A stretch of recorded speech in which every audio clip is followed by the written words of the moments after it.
Yo no era nada especial en ningún ámbito, era pésimo estudiante, no era nada, o sea, no era brillante, no era el mejor deportista, no, nada, pero llegué con puro paso a paso, disciplina, más trabajo que muchos.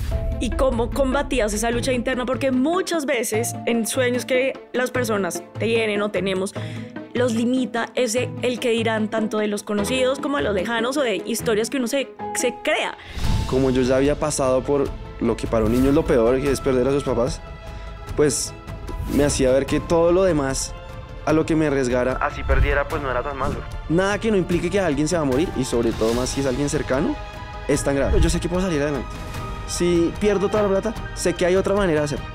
¿Qué puede hacer para dar ese primer paso? Yo creo que a mí lo que más me sirvió siempre, si no has dado el primer paso es porque no es lo suficientemente chiquito como para que lo des. Bienvenidos a El Primer Paso. En todos nuestros episodios encontrarás inspiración y herramientas prácticas para lanzarte a hacer lo que sueñas. Este episodio es patrocinado por MPF Invest, la plataforma a través de la cual puedes empezar a construir tu futuro financiero desde 55,000 pesos. Vas a poder encontrar productos de renta fija, renta variable y alternativos. ¿Qué esperas? Te dejo el link en los comentarios de este video para que puedas descargar nuestra aplicación. Hoy les voy a contar por qué nació El Primer Paso y también les voy a dar un contexto sobre mi historia. Estoy hoy con mi hermana que me va a ayudar a llevar esta conversación. Bueno, gracias por invitarme a entrevistarte. Como empiezas en todos tus capítulos, me gustaría empezar por cuando tú eras chiquito, a tus 8, 10 años. ¿Qué le dirías a ese niño? ¿Y qué sueños tenías en ese entonces?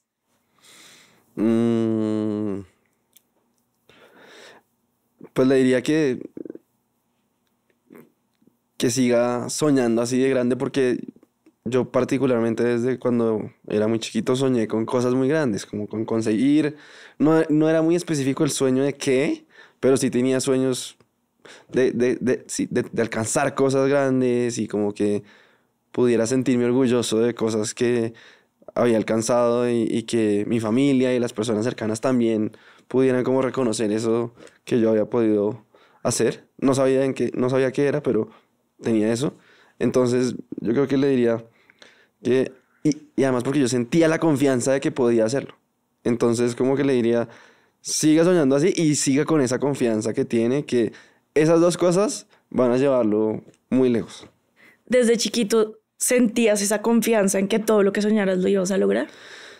Sí, digamos, más allá que todo lo que soñara lo iba a lograr, es que pues sentía que tenía la capacidad de intentarlo y de que así fracasara, seguir el camino que me llevara hasta alcanzar eso que, digamos, quería alcanzar. No necesariamente todas las cosas iban a salir, eso también lo tenía claro. No, digamos que no pensaba como cualquier cosa que me lance a hacer la voy a alcanzar, pero sí estoy seguro que eso no me va a parar para llegar allá. Y aprovechando que tengo la fortuna de conocer bastante de ti, voy a aprovechar esa ventaja. Al tener estos sueños cuando chiquitos y también al tener una pérdida tan grande en donde se desbarata tu vida, al perder a tus papás, al reconstruir tu familia, ¿cómo crees que eso influyó tanto en como en la visión de tus sueños y como en esa confianza que tú tenías de ti? Yo creo que yo lo he pensado mucho y yo creo que no solo yo, sino yo creo que en general las personas que tienen una pérdida muy grande como es perder a los papás cuando uno es muy chiquito, le dan dentro de la mala suerte y dentro de todo lo malo algo que puede ser muy valioso para el futuro, y es que, por ejemplo, en mi caso, como yo ya había pasado por lo que para un niño es lo peor, que es perder a sus papás, pues me hacía ver que todo lo demás a lo que me arriesgara, así perdiera, pues no era tan malo, porque nada de eso me iba a llevar a perder a alguien, sobre todo a alguien que es la persona que uno más siente que es su protector y la persona que más ama. Entonces, como que haber salido de eso y haberme recuperado, y tú también, y nosotros como hermanos, pues haber recuperado, haber atravesado todo lo que tuvimos que pasar y llegar al otro lado, como que fue lo que me llenó de una confianza y un optimismo, digamos, muy profundo de a pesar de que haya demasiados obstáculos y sin importar el tamaño del que sean esos obstáculos, yo sé que yo puedo ir paso a paso superándolos. O sea, sé que voy a dar todo, digamos, sé que nada va a ser tan difícil como lo que ya hemos superado. Que cuando me imagino sueños locos, ideas locas, por más de que la gente alrededor pueda dudar o pueda como decir por este lado sí, por este lado no, ¿será que sí? ¿Será que...? Yo digo, me mando, lo hago, si no lo sale, pues es un aprendizaje más, tengo que sacar todo lo que pueda aprender de ahí, pero sé que ese fracaso no me va a frenar y no me va a hacer un fracasado en la vida, sino que es un escalón más en mi vida y yo creo que eso, pues es hoy en día una gran ventaja frente al resto de que, digamos, las personas que de pronto no han tenido esas pérdidas, sobre todo tan chiquitos, pues para mí ya hoy competitivamente contra ellos es una ventaja porque yo ya no tengo ese miedo. Literalmente hoy en día, como este podcast, no soy entrevistador, no tenía ni idea de cámaras, de micrófonos, me da pena, soy tímido, pero tenía esa idea y la tenía muy dentro de mí y dije, lo único que sé que yo puedo hacer es meterle todos los recursos, toda la disciplina, todo el cariño, todo el tiempo. Entonces, por más de que es exponerse, por más de que es ponerse en una posición muy incómoda, como que estoy totalmente dispuesto a hacerlo porque sé que nada va a ser tan difícil como lo que ya hemos vivido. Me parece muy interesante y mencionas muchos temas que quiero tocar porque primero, y en otro capítulo tú le decías a Valentina Costa que estas pérdidas te dan varias herramientas. Por un lado eso, y por el otro, quiero saber tú, porque cada caso, así vivamos en la misma casa, así crezcamos juntos, tiene una experiencia diferente. ¿Qué fue lo que a ti te llevó a superar y como a salir al otro lado, como tú lo dices? Pues yo creo que como el día a día de volver a tener como una vida, por decirlo así, normal, como en otra familia, con nuestros tíos que nos adoptaron y nuestros primos que se volvieron pues nuestros hermanos, como entender que en verdad, como dicen, la vida sigue y nosotros seguimos yendo al colegio, lo normal, como que lo más del mundo posible, nos levantábamos, íbamos al colegio, comíamos, llegábamos a la casa, teníamos una familia, como que, y eso muchas veces hace como que empieza a generar en mí como ese sentimiento de sí, la vida sigue y además depende de mí a dónde va. Lo que ya pasó no dependía de mí y ya pasó, pero sí lo que viene sí depende en una gran parte de mí, de cómo yo enfrente esto. Entonces, pues al darme cuenta que seguimos avanzando y obviamente verte a ti, pues que además tu recuperación fue mucho más jodida, y ver que salías adelante y adelante y poder volver a caminar y volver a hacer ejercicio y eso pues es como una experiencia que marca muy profundamente ese sentimiento de se puede salir adelante viviéndolo, haciéndolo, lanzándose a hacer la terapia, lo que haya que hacer para llegar pues a tener una vida normal y después de ahí desde la vida normal ya llegar a alcanzar lo que uno quiere. Y tú decías que cuando te vas a lanzar algo nuevo vas a dar lo mejor de ti y que tienes la confianza, pero uno no crece con esa confianza, se va construyendo. Y de lo que yo conozco de ti, siento que también tú has tenido ese proceso y ese camino en donde has construido esa confianza y has dado lo mejor de ti y en ambientes muy complejos, que ¿tú cómo lo ves que se ha construido esa confianza y ese atreverse a tener la valentía, el primer paso? Y me gustaría específicamente que habláramos de cuando tú te prestaste servicio militar en el ejército, que siento que eso también te fortaleció y te dio muchas herramientas para ser quien eres hoy. Es difícil cómo explicar de dónde viene la confianza. La verdad, es algo como muy profundo que siento cada vez que voy a enfrentar algo. Y lo que sí sé que la refuerza mucho es conseguir las cosas. O cuando fracaso, salir adelante. Como no quedarme en el fracaso. Eso porque, digamos que yo, por la naturaleza y por el contexto, siempre me he lanzado a hacer lo que he querido. Me ha salido 1000 vainas mal, 1000 vainas. pero nunca me he quedado ahí. Por eso estoy hoy, pues, donde he logrado llegar. Entonces,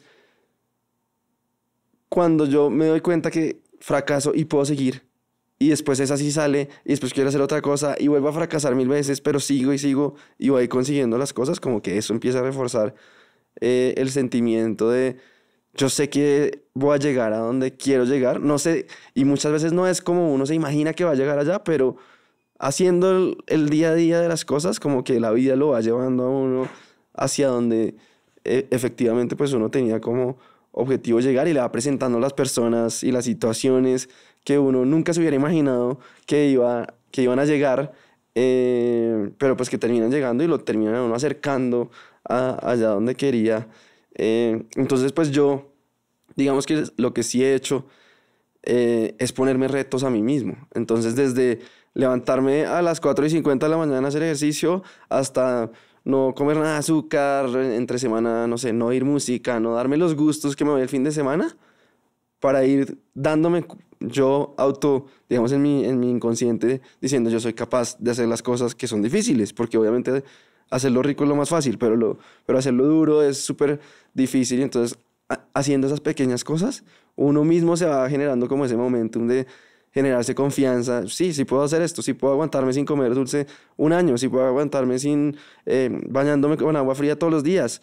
Y uno de esos, obviamente como tú dices, uno de los retos más grandes pues fue, voy a entrar al ejército, que además el ejército pues tenía, en Colombia era obligatorio, no sé si hoy todavía, pero en ese momento era obligatorio, excepto para los que podían pagar.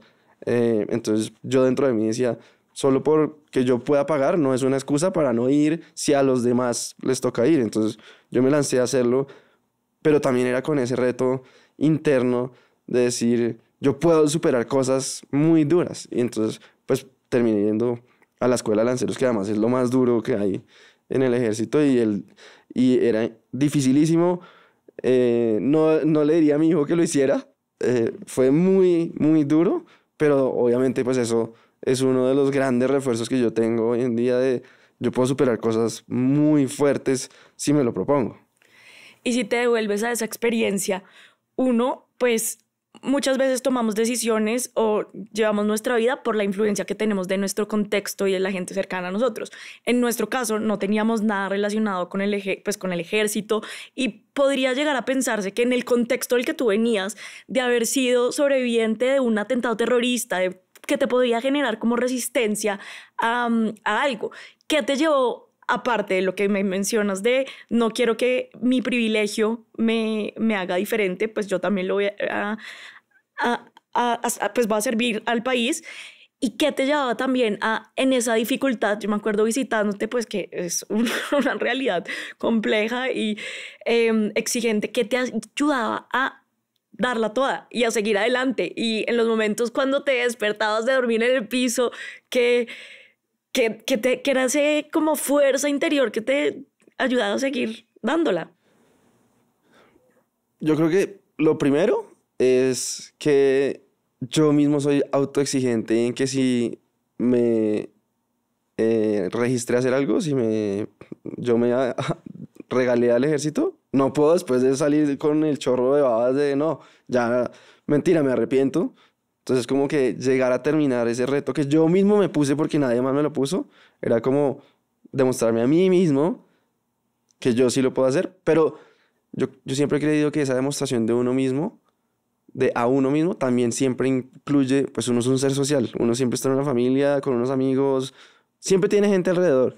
Esas ganas también de demostrarle a la gente de alrededor como yo puedo, yo valgo, yo puedo superar cosas, yo tengo habilidades, yo me puedo desenvolver en situaciones que de pronto uno no tiene en el día a día, con personas con las que de pronto uno no tiene ese nivel de contacto, como esas dos cosas de demostrarme y de no rendirme, de no botar la toalla por algo que yo me regalé o que yo me propuse hacer, eran lo que me mantenía. Y obviamente cuando ustedes iban de visita, pues no, o sea, eso era más como, no puedo defraudar esto, como ellos vienen y yo no puedo salirles aquí a decir que me quiero ir, que quiero llorar, así quisiera, porque muchos días obviamente uno sí quiere llorar, quiere botar todo, quiere salir corriendo allá, pero era como, no, están ahí, yo les voy a demostrar y a mí mismo que sí puedo. ¿Y qué te lleva a ti con también los retos que mencionas de no comer dulce por el año, como privarte de algunas cosas o hacer algún sacrificio extra? ¿Qué te lleva a retarte a ti mismo sin que nadie te lo imponga? Yo creo que eso no sé de dónde lo leí o dónde lo aprendí, pero la fuerza de voluntad y la disciplina son músculos. Pues funcionan como músculos. No es que uno hoy la tengo, sino que la puede ir construyendo y la única manera de construirla es haciéndolo. Entonces, arrancar con lo más, digamos, eso muy al lugar con el primer paso. Siempre en primer paso, si uno no lo ha dado, es porque no es lo suficientemente pequeño como para que uno lo pueda dar. Entonces, empezar con, hoy me voy a meter 1 segundo al agua fría. Listo, 1 segundo. Después 2, después 3, hasta que llegue a 4 minutos de solo agua fría. Eso es, digamos que yo entendí desde hace mucho tiempo como esto me va a diferenciar. Estoy seguro que esto me va a hacer que yo pueda llegar a donde quiero, porque sin eso es muy difícil. Sin eso, cuando uno está emprendiendo, no tiene un jefe detrás que les esté exigiendo que levántese, que venga a esta reunión, que deme este informe, que vaya a hacer... Nada, todo es uno mismo. Entonces yo dije, si yo no soy disciplinado y no tengo una fuerza de voluntad de verdad, nunca voy a llegar a hacer lo que quiero porque pues no va a haber nadie que me esté ayudando. ¿Y cómo la alimentas y la construyes día a día? Literalmente, ¿con qué decisiones? Sí, literalmente es en el día a día. Yo siempre, cuando le cuento a algún amigo, a las personas cercanas, hoy me baño todos los días solo con agua fría. Yo todos los días me levanto a las 4:50. Yo no como nunca dulce. Yo no oigo música. Literalmente solo oigo podcast entre semana. Bueno, eso es ahora, porque antes era diferente. El fin de semana, en cambio, es todo lo contrario. Bueno, el dulce no, pero oigo música todo el día, a todo volumen, me baño con agua caliente, entre semana no como carbohidratos, entonces el fin de semana me como la pasta que me gusta, como que es con las cosas chiquitas. Uno no tiene que hacer grandes cosas para desarrollar esa disciplina. La disciplina lo va a llevar a grandes cosas, pero desarrollar la disciplina se desarrolla con las cosas que están a la mano, con lo que uno puede hacer, y sobre todo con las cosas que a uno le gustan mucho. Privarse de ese gusto unos días, demorar la recompensa, es lo que a uno le empieza a generar esos hábitos, esa disciplina que lo lleva a generar los hábitos que lo llevan a conseguir los objetivos. Para mí, algo muy admirable que yo veía de ti era tu disciplina para correr y que yo decía, ¿de dónde saca la disciplina? Y cuando tú una vez me dijiste que igual a ti te costaba despertarte temprano, que a ti pues era difícil a veces sacar las ganas para ir a correr, como que la mentalidad me cambió. ¿Tú qué haces o en qué momentos te encuentras ante esos obstáculos de poner a prueba tu disciplina? Todas las veces es difícil, todas las veces, o sea, correr nunca se vuelve fácil. Leer todos los días en vez de meterse a Instagram nunca se vuelve fácil. Bueno, a veces uno encuentra libros que lo atrapan, pero nunca bañarse en agua fría nunca es fácil, nada es fácil. Pero es que, como ya lo he hecho tantas veces, sé que lo que uno siente después es demasiado reconfortante y demasiado lo hace sentir a uno tan bien que yo siempre estoy pensando en, estoy hoy muerto, no quiero hacer nada, quiero oír música todo el día, pero sé que al final cómo me voy a sentir después de hacer lo que tengo que hacer es lo que me hace, no, yo quiero llegar a sentirme así, voy a hacerlo así. Entonces es lo que, y dar el primer paso, literalmente es, hoy tengo que hacer ejercicio, voy a hacer la primera flexión de pecho, la primera, si después de eso no quiero hacer, no hago. Pero obviamente uno hace la primera y dice, no me voy a quedar en la primera, voy a hacer la segunda y la tercera. Y así digamos que es un ejemplo que puede mostrar como el resto de las cosas. ¿Y tienes algún tipo de sistema o mecanismo que te ayude a tener la disciplina para cualquier ámbito de tu vida, o cómo vas construyéndolo y pasándolo a todos los aspectos? Sí, digamos que a mí lo que me sirve es tener una rutina, o sea, que todos los días yo hago lo mismo. Eso me ayuda mucho, como yo tengo el tiempo para leer, tengo el tiempo para hacer el ejercicio, tengo tiempo para meditar, que eso a veces me lo salto bastante en la meditación, pero como que encontrar el espacio del día, y de pronto no es todos los días, pero un día de la semana que voy a hacer eso, es lo que me lleva siempre a efectivamente hacerlo, como que reservar el espacio para lo que uno, digamos, es un nuevo reto. Este podcast yo reservo 2 días para hacerlo, del mes. No me lo puedo saltar. Eso, digamos que si uno asume esos compromisos y los deja marcados, eso le ayuda a uno mucho. Y cuando uno quiere desarrollar un hábito, pues es repetitivo, todos los días a la misma hora. Eso ayuda mucho a que ya uno ni siquiera tenga que pensarlo. No es como, lo voy a hacer, ¿será que a esta hora, más tarde? No, es a esta hora, punto. Eso me parece una muy buena herramienta porque para alguien que de pronto no es tan disciplinado en algún aspecto y piensa que eso es de otros, que la disciplina, no, yo no nací con eso, no, eso se construye, pero lo que tú dices de el hábito y de la hora, ponerle ese momento específico a lo que uno quiere construir es algo muy bueno y que muchas veces al no ser disciplinado en otros temas, dice, yo no lo voy a lograr, pero eso es una muy buena herramienta, chévere. Y pues estas herramientas, tanto la disciplina como saber la confianza que te vas generando a ti mismo y saber que tú puedes reponerte ante los obstáculos. Yo quisiera saber en tu carrera y como en todo tu desarrollo profesional, ¿cómo ha sido ese camino y cómo has empezado, cómo has dado el primer paso en tantos aspectos, en tantos proyectos que has emprendido? Pues digamos que ahí también dentro de la mala suerte que tuvimos nosotros, a mí me empezó a interesar la administración de la plata porque teníamos pues una plática que nos entraba y obviamente al principio pues uno se la gasta siempre. Después yo empecé a pensar, pero bueno, si esto me está entrando, ¿cómo hago para que no solo me entre y se vaya, sino que algo se empiece a quedar y ojalá en el futuro pues que eso sea más grande que lo que sale? Pero eso fue porque literalmente era una situación que nos pasó, literalmente, de accidente. Porque bueno, éramos muy chiquitos cuando empezamos a recibir esa plática mensual. Y ahí, un día en la casa estaba un primo nuestro y ¿ustedes qué hacen? Yo le pregunté a él porque él ya trabajaba y me contó sobre el fondo que tenía de inversión. La estrategia que usaban, que era la de Warren Buffett, y yo dije, esto es, o sea, ya así, ahí quedé casado con el mundo de manejar el capital. Entonces, yo empecé ahí a estudiar qué era lo que en verdad hacían, cuál es esa estrategia de este man, cómo empezar a leer por todas partes, oír lo que hubiera, tratar de entender mucho más lo que hacíamos, y les propuse de una, me lancé, déjenme trabajar con ustedes, yo así no me paguen, yo me voy a lanzar porque quiero hacer esto, si ustedes no me contratan, yo lo voy a hacer por mi lado. O sea, como que también digamos que muy de pronto inmaduro y lejos de la realidad, pero igual yo me sentía capaz de hacerlo sin ellos, y me sentía capaz, o sea, de pronto era ridículo, pero me sentía capaz.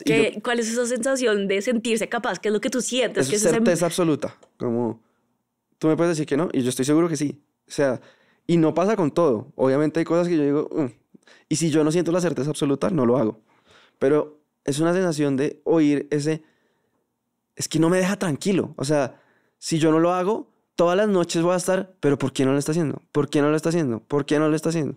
Entonces yo digo, si hay este señal ahí, lo voy a hacer.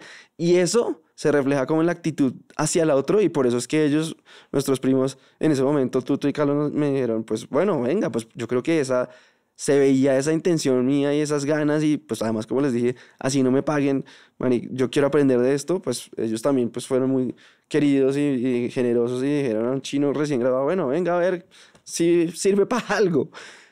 Y de ahí pues nos fue muy bien, y yo digamos que entendí que uno debería ser capaz de llevarle esas oportunidades de inversión muy buenas a la gente que apenas está empezando, porque la gente que tiene un patrimonio grande tiene muchas oportunidades de inversión y todos los gestores de inversiones lo están buscando y no sé qué, pero las personas que están empezando no tienen casi ninguna oportunidad de inversión que no sea comprar un apartamento.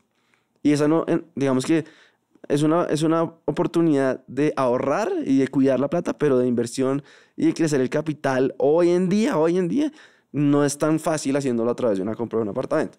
Entonces, ahí nos mandamos a hacer un proyecto con la Superintendencia Financiera para poder hacer una aplicación donde la gente pudiera invertir con nosotros. no salió y entonces nos separamos y ahí empecé en el camino ya de lo que se llama un family office, que es no solo administrar inversiones, sino también todos los otros temas que requiere administrar un patrimonio, digamos, de cierto tamaño. Y me encontré con Nico Santos en el camino a través a través tuyo, a través de tu esposo. Y además también era amigo pues de la familia de mi ex esposa. Y con Nico Santos, fue como eso que yo venía diciendo: si uno viene trabajando, esto fueron muchos años que yo trabajé sin recibir nada a cambio, sin recibir absolutamente nada a cambio de sueldo. ¿Quieres decir algo? Sí. No, sigue y después de y yo igual lo hacía y así hubiera dudas, y como yo no ganaba plata, pues obviamente había dudas en la familia, y tú qué vas a hacer, y si esto no sale, si has pensado estudiar en algo. Y a mí me dolía eso, me dolía porque era como, o sea, es que yo estoy seguro que va a salir. No sé cuándo, espero que pronto, pero estoy seguro. Entonces cuando nuestra familia, de pronto, obviamente con mucha generosidad, ofrecían que yo estudiara algo, pero también a mí me dolía, era como esa falta de confianza total en que yo sí lo podía hacer. Entonces eso obviamente era más gasolina de decir: no, yo no voy a ir a estudiar nada, yo sé lo que quiero hacer, yo quiero hacer esto. Entonces a uno la vida, yo creo que recompensa esos trabajos y le pone personas, como en mi caso Nico Santos, que pues me acercó a ese mundo ya del family office y de administrar patrimonios gigantes y de aprenderle a él un montón de cosas. Y él creyó en mí, no sé por qué, la verdad. Siempre le he preguntado a usted qué vio en mí. No sé, esa pregunta hay que hacérsela a él. Afortunadamente vio algo. Nos hicimos súper cercanos, súper amigos. Y de ahí se empezaron a desprender una serie de negocios que para los dos, y yo digo, tuve la gran suerte que me llegaron a mí las oportunidades y yo se las llevé a él. Y él tuvo la confianza de entrar, digamos, de respaldarlo, y nos fue súper, súper bien. Y eso pues obviamente fortaleció mucho más el vínculo y la confianza de él a mí y digamos el agradecimiento que yo siento hacia él. De hecho, hay un episodio de Nico Santos en este podcast que ha sido de los más vistos porque realmente es una gran historia. Entonces ahí, digamos, como para contar un poquito, tenemos pues el Family Office, que lo empezó Nico Santos y Calón. Después está los proyectos que yo le presenté, que es uno de cripto, que es un market maker, donde a uno le pagan por hacer transacciones. Entonces nosotros usamos el capital de inversionistas para generar transacciones y a uno le pagan un fee. Es un tema, digamos, técnico, pero como para que sepan qué es, eso se llama TradeMate. Es súper grande, es el más grande hoy en día de Latinoamérica. Tenemos ahí otros socios, Santi Harker, Andrés Hoyos y Camilo Peláez. Y después, en ese paso, digamos, cuando yo empecé a ver en todo lo que invertía Icalon, el Multifamily Office, pues dije, yo vengo con esta idea de que la gente pueda invertir en lo que invierten los ricos, en lo que invierten la gente que tiene ya el acceso. ¿Cómo puedo hacerlo? Y entonces ahí estaban haciendo mis propias finanzas y yo me acerqué a ellos a través de Laura, mi ex esposa, porque eran amigos, y les dije: vea, nosotros tenemos este acceso a través de Nico, ustedes tienen pues una comunidad que cada vez es más grande y una confianza que están desarrollando allá. ¿Por qué no unimos esto para que a través de una aplicación pues la gente pueda invertir en lo que, digamos, en las mejores alternativas de inversión? Y ellos venían en un proceso muy similar, donde educaban, pero al final pues como que la gente les decía dónde puedo invertir, y se quedaban sin poder ofrecerles porque eso uno tiene que estar regulado y bueno, en fin. Entonces dijeron, nos hace todo el sentido, nos unimos. Hoy en día se llama MPF Invest. Nació hace poquito, el 30 de septiembre, digamos que de este año se oficializó el lanzamiento, pero ya tenemos ahí más de 51,000 usuarios, más de 10,000 inversionistas. O sea, ya estamos haciendo posible que la gente desde 50,000 pesos pueda invertir como invierten los más, digamos, sofisticados y los que más acceso tienen. Entonces, pues eso también es súper reconfortante para mí, porque pues además pude usar todo mi trabajo, todo lo que tuve que sufrir, todas las personas que tuve que conocer, toda la disciplina que tuve que tener para que les llegue a muchísima gente esas alternativas y esas soluciones para que construyan un patrimonio y estén tranquilos financieramente en sus vidas, que es uno de los principales miedos que alguien tiene. que yo tenía por lo menos. Y que además no es solo para unos pocos, sino que está al alcance de todos, pero es en informarse y poder hacerlo. Con todo esto que nos cuentas, siento que hay un un salto muy grande de cuando empezaste con nuestros primos a trabajar y ya cuando llegas acá a consolidarte con tus empresas y con tus negocios. Pero me gustaría que nos volviéramos a ir atrás, porque esa parte en donde tú trabajabas sin ningún sueldo, ¿cuántos años trabajaste ahí empezando? Yo creo que como desde el día que hablé con ellos, no sé, yo fácilmente 5 años.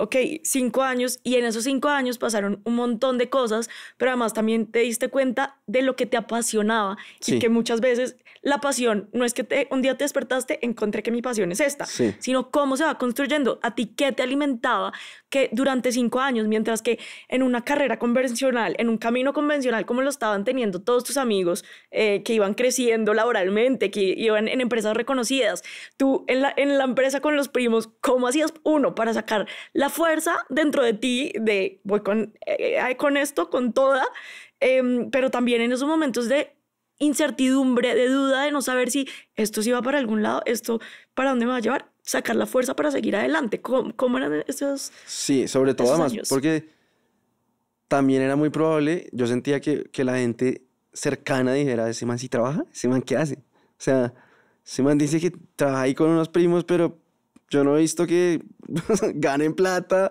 no lo veo ahí en la casa todo el día leyendo y viendo informes, pero, no, pero yo decía, yo sé que puede empezar eso, pero un día va a llegar en el que ellos van a decir, ay, joder madre, sí estaba haciendo algo este man.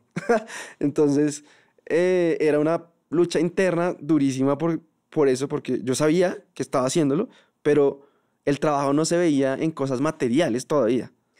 ¿Y cómo combatías esa lucha interna? Porque muchas veces en sueños que las personas tienen o tenemos, los limita el que dirán tanto de los conocidos como de los lejanos o de historias que uno se crea.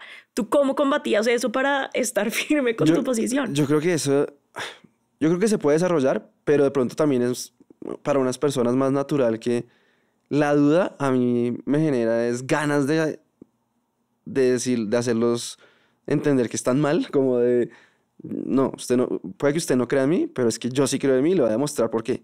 Eso para mí es como gasolina. Hay para gente que puede ser como, no, mejor no hago esto porque ellos de pronto...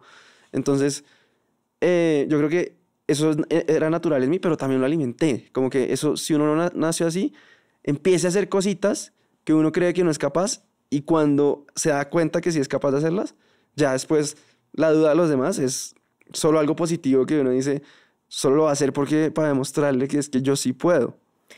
Y también me gustaría ahondar un poco tú mencionaste que tú no sentías el apoyo familiar. Claro, te apoyaban económicamente, pues seguías viviendo en la casa, como un tipo de apoyo que no era el que tú querías en ese momento, pero tú sí creías en ti. ¿Y cómo es eso cómo se siente que de pronto las personas más cercanas no crean en uno? ¿O cómo lo viviste? Sí, o sea, ese es de los dolores yo creo que más grandes que hay, porque claramente, y nadie lo hace de malo, eso es lo primero que quiero decir, es de preocuparse porque queremos a este man, queremos que le vaya bien, no queremos mantenerlo toda la vida, pues queremos que tenga una familia y que no tenga que ser un mantenido por su esposa, por lo que sea.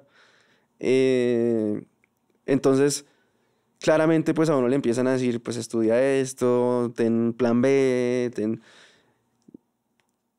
Y para mí más, obviamente uno cuando lo está viviendo no ve la parte buena, no ve esto que estoy diciendo hoy de la generosidad y de que se están preocupando por uno, sino uno, o yo solo veía la duda, como, este man no va a poder, este man, pues sí, es disciplinado y trota y lee todo el día, pero como que al final, cuídate porque sentimos que no va a pasar.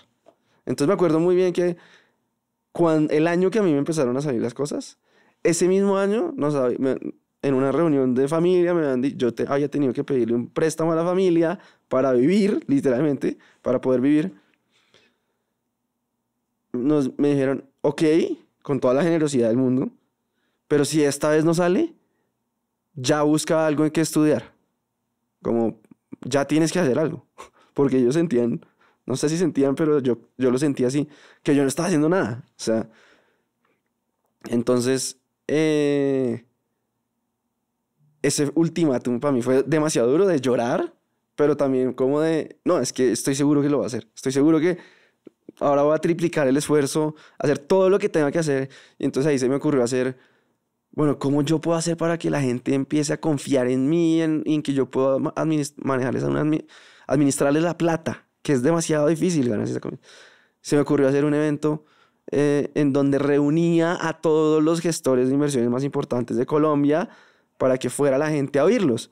Yo lo organicé solo, literalmente, llamando, y yo, afortunadamente mi suegro de ese momento, Felipe, pues era dueño de una banca de inversión muy importante, Inverlink, entonces yo lo convencí de que fuera speaker, y entonces ya con ese nombre, yo dije, ok, listo, ya con esto, entonces yo me inventaba que ya tenía otros confirmados, entonces llamaba a uno, oiga, vea todos los que hay confirmados, y al otro le decía, vea todos, y al otro, y ahí me la jugué toda, porque si en verdad alguien decía, no, en verdad no hay nadie confirmado y nadie más iba, pues quedaba ahí sí como un zapato, pero dije, es que es la única forma que voy a lograr.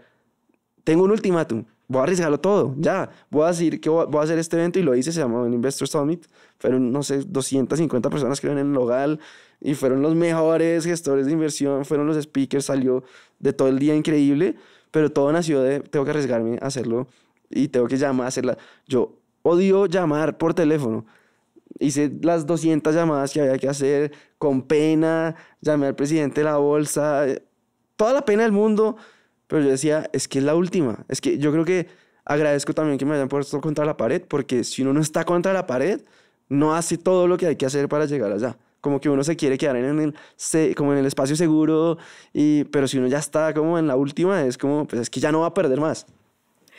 Me parece muy interesante porque viendo como los diferentes logros que has tenido, tanto del evento, que fue un logro en su momento, de tus empresas, empiezas con una idea muy visionaria, muy soñadora, se la lanzas a alguien que tú tienes pensado. Ese primer paso para tomar la iniciativa de buscar a esas personas, cómo nace de ti, cómo te llenas de valor de, bueno, esto no lo han hecho, o bueno, esto van a creer que soy un soñador, cómo me lanzo, y a personas con mucho peso en lo que tú estás haciendo. O sea, lo primero es uno estar totalmente confiado de que lo va a hacer. Y yo creo que esa confianza ya la sienten, las personas lo sienten. Cuando tú llamas y dices, es que va a pasar este evento, la gente dice, ok, o sea, no, sí va a pasar, pues listo. Y tú le dices, es que ya tengo confirmado a tal, la gente lo cree. Y por el otro lado, también, digamos que en mi vida ha salido como, TradeMate nació de dos amigos que me presentó un primo nuestro, Felipe. Llegaron Santi Harker y Andrés Hoyos y me dijeron, vea este negocio que tenemos. Y era diferente a lo que hoy es. En ese momento era un fondo de inversión en cripto. Pero también tenían un negocio que era de arbitraje. No hay que entrar en lo técnico, pero es para decir, era donde yo vi una oportunidad. Yo dije, eso es un gran negocio. O sea, y ahí sí lo que yo tengo muy marcado es que cuando yo veo la oportunidad me mando, pero sin freno y con todo lo que soy. Porque yo sí sé, o creo, no, porque no puedo decir que sepa nada, pero creo que hay muy pocas oportunidades en la vida así de buenas.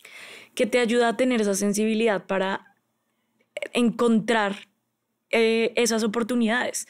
¿O cómo lo has desarrollado? Yo creo que exponiéndome, oyendo todo el día. Yo me tomaba cafés con todo el mundo.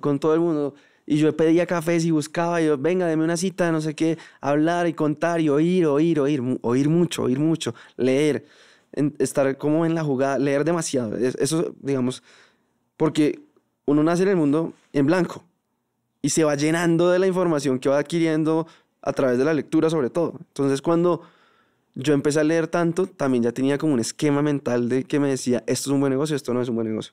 Y ahí cuando vi eso fue muy natural, es que fue algo que yo dije, esto es un gran negocio. Y me voy a arriesgar, y me arriesgué con toda, pedí un préstamo grandísimo a Nico Santos y a Laura, y pues a mi ex esposa, gigante, lo puse ahí en eso, arriesgándolo todo, y salió muy bien. Entonces yo le dije ya a Nico Santos, vea lo que hice con su plata. Entonces él dijo, no, ¿cómo así? Yo quiero entrar ahí también. Y yo, obviamente. Entonces le pagué su plata, le pagué la hora con súper intereses, súper bien. Y empezamos a construir además ya todo lo que se requería de la empresa porque partiendo de un muy buen negocio. ¿Y qué te lleva a tener, no sé si es esa osadía, esa valentía de poder arriesgar a algo que tú no estás seguro que va a pasar y arriesgar mucho y estar convencido de que vaya a pasar? No sé, o sea, no sé, ojalá tuviera una receta, pero yo creo que también, digamos, volviendo al contexto nuestro de que nuestros papás y pues nosotros estuvimos en la bomba del Nogal, también hace muy marcado lo que es importante y lo que no.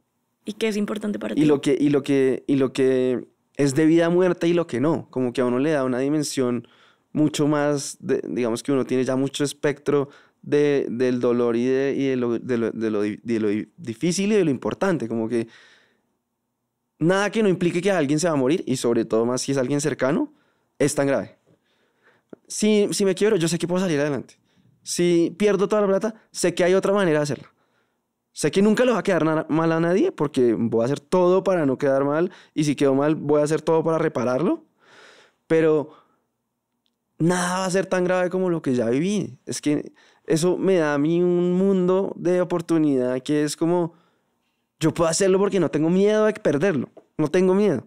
La vida es eso que nos dio ese evento, la vida es tan corta que si uno no toma esas oportunidades que se abren, se va así y no las tomó, y al final va a estar arrepintiéndose por no haberlas tomado. Mientras que si las toma y le sale mal, pues va a hacer todo para repararlo, y al final cuando lo repara, va a estar tranquilo.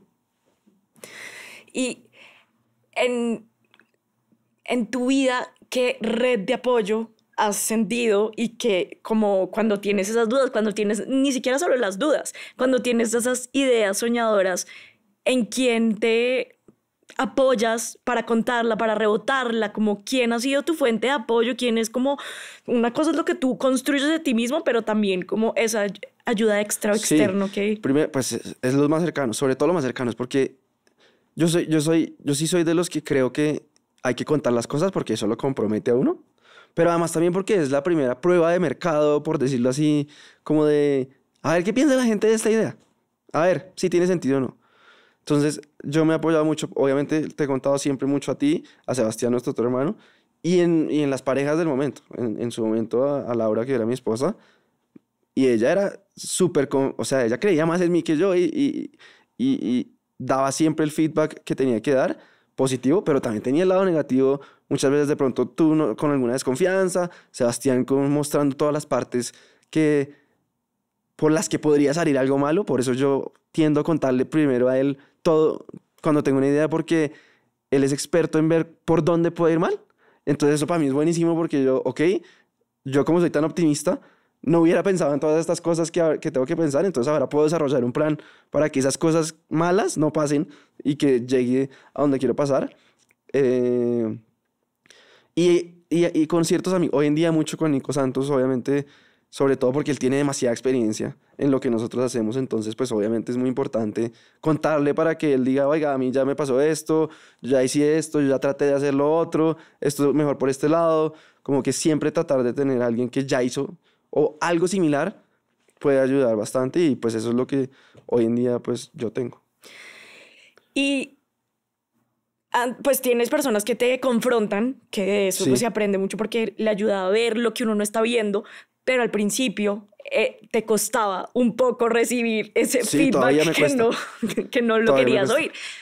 ¿Qué herramientas has usado para recibir esos comentarios, no tomárselos personal y apropiarlos para crecer tu idea más que derrotarla? Todavía me cuesta mucho, porque además cuando uno tiene una idea, como que uno siente que si alguien ataca la idea, lo está atacando a uno personalmente, porque uno fue el que la tuvo.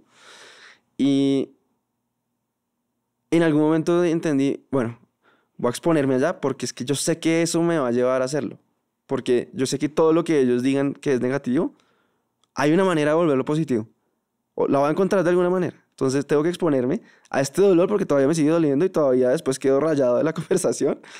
Pero eso encontré que sí lleva a llegar a donde uno quiere, porque si todo el mundo al lado le dice, no, sí, todo va a salir bien, todo va a salir bien, pues uno se encuentra en el camino con todo lo que hubiera podido prevenir Obviamente siempre va a haber cosas que no se pueden prevenir, pero por lo menos hay unas que sí. Entonces, esa sensación de saber que eso me va a llevar a alcanzar lo que quiero es lo que me ayuda hoy en día a recibir mucho mejor la crítica, pero no la recibo bien. No la recibo bien y es muy difícil y no sé cómo recibirla bien. Ahorita también mencionabas de lo positivo que tú eres y muy optimista. ¿Cómo se construye ese optimismo? Porque digamos en un contexto, en las dificultades que tú también has enfrentado, uno cómo hace para ser de un espíritu optimista y no negativo. Pues yo creo que es como esas mismas ganas de llegar a donde uno quiere que hace que uno no se quiera sentir, o por lo menos a mí, yo voy a hablar solo por mí, no voy a ser víctima de nada, ni de nadie. Entonces, la única manera de uno salir adelante de fracasos o de pérdidas es siendo optimista, no quedándose ahí. Si uno se queda ahí, es como todo puede salir mal. No, yo, ¿cómo voy a salir de esto? ¿Cómo voy a hacer que yo tenga el control de mi vida? Y la única manera que yo he encontrado es siendo optimista, viendo por dónde sí se puede salir, por dónde puedo construirme otra vez después de haberlo perdido toda nuestra familia, por dónde puedo llegar yo a donde quiero llegar, por dónde puedo crecer yo mentalmente, espiritualmente, con mis relaciones. Soy totalmente consciente que la embarro un montón con la gente cercana. ¿Cómo puedo reparar esa relación? Entonces, eso, como que todo lo malo siempre tiene una forma positiva de enfrentarlo y de repararlo o de mejorarlo o de llegar a un mejor sitio. Yo ahí también le sumaría algo que tú haces y tú eres muy reflexivo y pasas mucho tiempo solo reflexionando y digamos en nuestras conversaciones o cuando discutimos sobre un tema, expresamos nuestros puntos, pero yo sé que te doy tiempo y después construyo sobre lo que hablamos, hacia los dos no les guste, a alguno de los dos. Y eso es una forma de ver muy propositivamente la vida, los retos, de buscar siempre solución a las cosas que a veces parecen como que no se puede seguir adelante. Y yendo también al objetivo de este podcast del primer paso, Sí. cuéntame un poco de dónde surgió esta idea, de cómo fue avanzando y también te boto algo por ahí que he visto tanto en ti como en mí como un patrón de cuando vamos a hacer algo grande, no es solo eso, sino al tiempo van pasando varias cosas, como cuando tú empezaste el podcast, estabas pasando por un momento de tu vida donde te acabas de separar. Tenías que hacer el primer paso para varias cosas. Cuéntame cómo Primero, del origen. cómo empezó el primer paso y es, yo venía hace mucho tiempo, como yo me lanzaba a hacer las cosas y la he embarrado muchas veces, pero sé que uno no se queda ahí, sino que uno sale adelante. Pues tenía alrededor gente, por ejemplo tú, por ejemplo amigos cercanos, por ejemplo, sí, parejas, primos, que todo el mundo quiere hacer algo. O bueno, casi todo el mundo por lo menos quiere hacer algo. No necesariamente de trabajo. Puede ser armar una familia, puede ser escalar el Everest, puede ser lo que sea. Y que no lo hace por el miedo. Porque dice, no, es que de pronto yo no soy capaz. O no, de pronto sale mal y qué pereza lo que digan. Puro miedo, pura incapacidad de afrontar el riesgo. Y que yo fuera el único, como, anímate, dale, ve, hazlo. No es suficiente, no era suficiente. Primero porque además pues yo en ese momento ni siquiera había conseguido, no es que hoy en día me sienta el más exitoso del mundo, pero hoy en día pues he conseguido algunas cosas importantes que hoy en día de pronto hoy tendría más peso si hablo contigo y te digo, dale pues porque mira que yo no era nada especial en ningún ámbito, era pésimo estudiante, no era nada, o sea, no era brillante, no era el mejor deportista, no, nada, pero llegué con puro paso a paso, disciplina y más trabajo que muchos. Entonces, dije, la forma que sí puede ser más impactante o que puede generar más movimiento de pronto es a través de la historia de gente, ahí sí, supremamente exitosa y reconocida. Todos empezaron por dar ese primer paso. Todos empezaron por no ser nadie, así suene feo la expresión, pero sí, por no ser la persona que hoy en día, no ser Falcao, no ser Tatán, no ser todos los que han pasado por acá. Egan, mucha gente muy, muy importante que ha pasado por acá. Yo decía, si logro mostrarle a la gente cercana, yo no me imaginaba que iba a llegar a un montón de personas, si logro llegarle a mis 10 personas cercanas con mensajes de cómo empezó esta gente, todo el esfuerzo que ha tenido que hacer, loco, o sea, que son vidas que son demasiado trabajadas, pues de pronto uno puede decir, vea, ellos tampoco eran especiales cuando no eran lo que son hoy. Ustedes también pueden, yo también puedo. Y pues para mí obviamente también es una inspiración gigante sentarme con alguien y oírle la historia y aprender, porque además yo soy hiper curioso con cómo lograr ser exitoso en la vida. Entonces pues también por ahí dije, bueno, además pues voy a tratar de sentarme con gente que ha conseguido cosas que pues son impresionantes y quiero aprender de ellos. Y pues de ahí digamos que en el mundo también obviamente ya desprendiéndose y siendo totalmente transparente, en el mundo de administración de inversiones, lo principal y lo más valioso es la confianza. El nombre que uno tenga, este man no me va a robar. Empezando por ahí, este man no me va a robar. Y después, este man va a tratar de hacer todo lo posible para que mi plata no se pierda.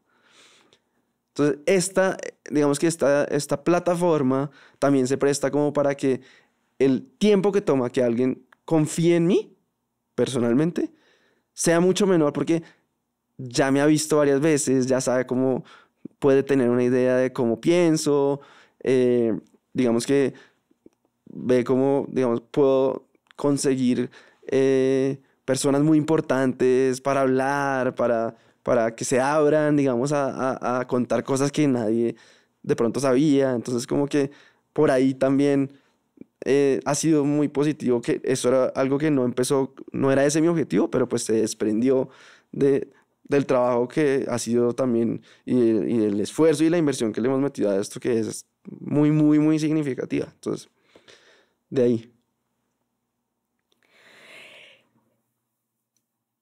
Ahorita decías que todo tu camino también y pues lo que ha pasado en tu vida y los retos te ha ayudado a aclarar cuáles son las prioridades de tu vida y qué es lo realmente importante. Me gustaría saber qué es lo realmente importante para ti en la vida. Pues, clichésudo y todo, pero digamos que este año para mí ha sido súper específico en que la familia sí es muy importante. Y lo más, sobre todo, pues cuando uno tiene hijos, se da cuenta como que uno puede amar a alguien más que a uno mismo, que eso para mí era difícil de entender, como que hasta que uno no lo vive, uno no lo puede sentir. Entonces, hoy en día sí que, pues obviamente mi hijo Franco es lo más importante para mí.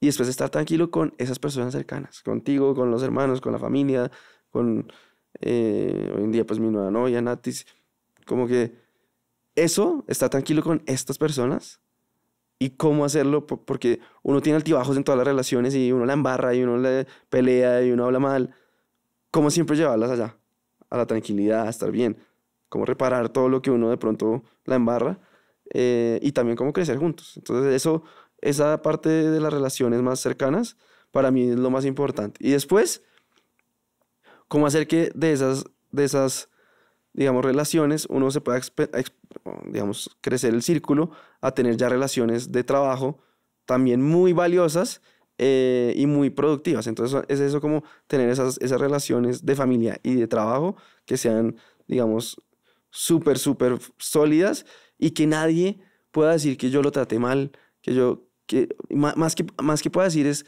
que nunca se sientan que yo los he tratado de una manera que no les gusta. Entonces, siempre me esfuerzo mucho en que la gente al final sienta que yo hice todo porque puede que algo no nos salga bien, pero yo hice todo para hacer sentir y para entregarme a mí y porque a la otra persona le vaya mejor que a mí en ese proceso y dar. Y al final, también la tercera cosa más importante es que todo lo que yo he recibido, poderlo devolver. Todo. Entonces, digamos que esa parte de ayudar fundaciones, sí, de devolver lo que uno ha sido afortunado de recibir también es para mí demasiado importante porque es lo que uno lo lleva a estar motivado a seguir haciéndolo porque llega un punto que de pronto ya la motivación de conseguir cosas personales y profesionales no alcanza. Es una motivación mucho mayor que es la de, bueno, ahora cómo yo puedo canalizar estos recursos para que tengan un impacto grande. Chévere. Y pues me mencionas que sí, la vida con altibajos, muchos retos, muchos obstáculos. Me gustaría saber alguno que nos cuentes un obstáculo muy duro que te tocó redireccionar y que como que aprendiste de eso, que de pronto en ese momento no lo veías, pero que ahora dices como, gracias a eso estoy donde estoy, he logrado, pude llegar a esto. Por ejemplo, cuando teníamos el fondo con Tuto y Carlos, ese fondo pues compraba acciones en la bolsa y nosotros queríamos poder ofrecer ese mismo fondo al público y no nos dieron la licencia. Fue un obstáculo gigante y me tocó decir, ¿ahora qué voy a hacer? Yo me soñaba haciendo eso. Pero hoy en día digo, afortunadamente pasó porque después aprendí que digamos, yo no me quería enfocar en solo eso, en solo ofrecer en solo aprender sobre ese activo y solo ofrecer ese producto. Y además porque también aprendí que de pronto en ese momento yo no tenía la suficiente y no teníamos la suficiente madurez y bagaje para administrar plata del público y demás. Entonces como que ahí fue que se me desbarató todo y ahora ¿qué voy a hacer? Y pues conocí a Nico Santos y a un montón de gente que de otra manera no hubiera conocido y que obviamente me llevaron a un nivel mucho más alto del que hubiera llegado, yo creo, en ese momento. Y en la familia también un gran obstáculo, pues digamos, haberme separado. También me ha llevado pues a entender muchas cosas mías que obviamente pues uno se separa por los dos. Yo también tenía muchas embarradas que tuve que aprenderlas y entender por qué no funcionó por mi culpa, que podía mejorar o que simplemente tenía que encontrar en una nueva pareja pues hay cosas que definitivamente una persona no es para la otra por muchas situaciones y por muchas formas de ver la vida, pero que uno al principio no tiene tan claras, uno se deja llevar por el enamoramiento, pero hoy en día yo soy capaz de darme cuenta de esta persona tiene esto, que yo sé que para mí va a ser muy difícil tener una relación de largo plazo con ella, o esta persona tiene algo que yo sé que necesito que tenga para que esta relación, digamos, pueda ser de largo plazo. Entonces yo siento que ese gran obstáculo que tuve, pues va a hacer que de aquí en adelante pues esté parado sobre unas bases mucho más firmes. Y ahí en ese ámbito personal, ¿cómo se toma también el primer paso?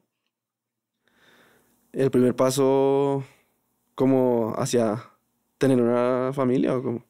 Ambas cosas, porque igual el primer paso no es solo para las cosas que uno quiere, que sueña y que anhela, sino también el primer paso para dejar una relación, el primer paso para irse del país, el primer paso para terminar, sí. Para renunciar. Ese es un buen punto.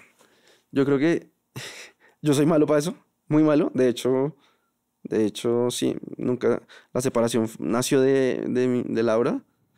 Yo creo que yo no hubiera sido capaz de dar ese primer paso ahora que lo estoy pensando.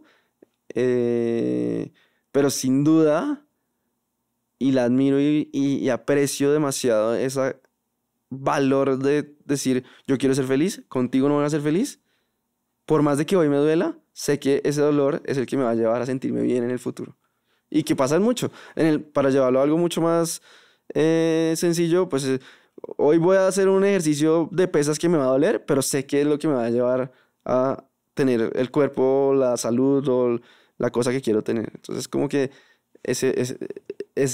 digamos, enfocarse en que el dolor es necesario para llevar a donde uno quiere llegar, puede ayudar a tomar esas decisiones que son demasiado difíciles y que yo repito que no soy bueno tomándolas. Sí, y el dolor también hace parte de ese camino para tomar el primer paso, y tomar el primer paso siempre puede ser también doloroso, porque es incomodidad. Muy doloroso. Y muchas veces cuando tú me comentas esto y de todos los primeros pasos que tú has tenido a nivel laboral y de arriesgarte y de buscar y de incomodarte totalmente, también yo lo reflejo como en mi vida de uno de mis grandes primeros pasos recientes es atreverme a esquiar. O sea, como sí.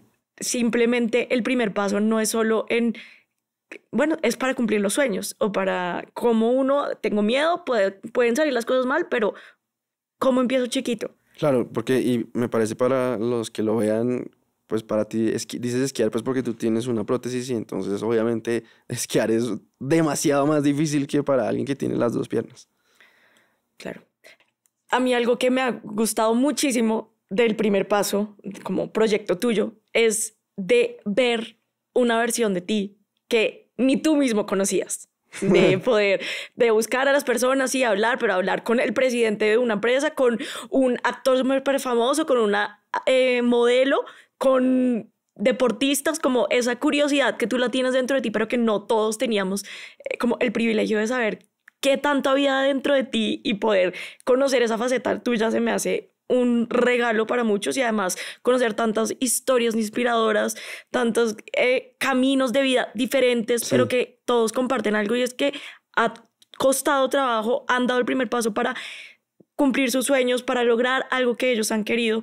Quisiera saber cuál es tu siguiente primer paso o qué... Lo primero, antes de responder esa, para complementar lo que venías diciendo, yo siempre, cuando me soñaba el primer paso, no quería encasillarme en nada, como solo empresarios, no. Yo quería llegar a todas las personas que han dado primeros pasos, en lo que sea. Obviamente, para ganar la atención primero, con gente muy reconocida que le da como ese megáfono y como que la gente diga, uy, por ahí hay algo interesante. Pero para después, ojalá ahorita, empezar a contar historias de gente que realmente de pronto hoy en día no es tan conocida, pero que igual ha conseguido cosas demasiado impresionantes y que ha empezado a cero. Entonces, para allá yo creo que me gustaría, ya uniéndolo a ese segundo paso, es llevar el podcast del primer paso a poder tener esa sección de empezar a contar historias de personas que ya nadie conoce, pero que valen mucho la pena oír. Y para terminar con una pregunta que a ti te gusta terminar, más allá de los logros y como de alguien poder reflejarse en tu carrera, ¿qué le dirías a alguien que quiere dar un primer paso? Ya sea a nivel personal, a nivel laboral, ¿qué puede hacer para dar ese primer paso? Yo creo que a mí lo que más me sirvió siempre y lo que yo quisiera que la gente también tenga dentro de su mente siempre es que si no has dado el primer paso es porque no es lo suficientemente chiquito como para que lo des. Si tienes una meta gigante, no sé, cuando Arnold Schwarzenegger quería ser el man más grande del mundo, ¿por qué empezó? Por hacer el primer push-up, por hacer la primera barra, por la primera sentadilla. Eso que uno siente que es chiquito, es la base que después va a construir algo muy grande. Hacer ese primer paso lo suficientemente chiquito como para que uno efectivamente lo dé. Bueno, muchas gracias. Gracias, hermana.